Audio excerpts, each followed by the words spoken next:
ఈ ప్రపంచంలోని రైతులు అందరికంటే కూడా భారతదేశం రైతులకు ఒక ప్రత్యేకమైన గుణం ఉంది. అదేంటంటే భారతదేశ రైతులు భూమిపై మమకారం పెంచుకుంటారు. ఎంతగా అంటే గుంట భూమి ఉన్నా దాన్ని పట్టుకొని పాకులాడే మనస్తత్వం ఈ భారతదేశ రైతులది. ఆ భూమిని అమ్ముకొని బతకాలని ఏనాడు అనుకోడు. పంట పండకపోయినా ఏ ఏడు కాకపోతే వచ్చే ఏడు అయినా పండుతుందేమోనని చెమటోడుస్తూనే ఉంటాడు. రైతుకు పుట్టుక నుంచి చావు వరకు అన్ని బంధాలు, అనుబంధాలు, ఆత్మీయతలు, బంధుత్వాలు భూమితోనే పెనవేసుకొని ఉంటాయి. భూమితో సంభాషిస్తాడు, లాలిస్తాడు, బుజ్జగిస్తాడు, గౌరవిస్తాడు, ఒప్పిస్తాడు. తనకు కావలసిన మరో పచ్చని జీవరాశికి ప్రాణం పోస్తాడు.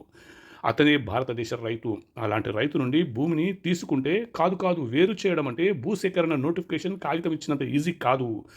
రైతును ఒప్పించి ఆ భూమి పనికిరాని భూమిని మాత్రం తీసుకుంటే అది బాగుంటుంది. ప్రస్తుత రాష్ట్ర ప్రభుత్వాలకైనా, కేంద్ర ప్రభుత్వానికైనా.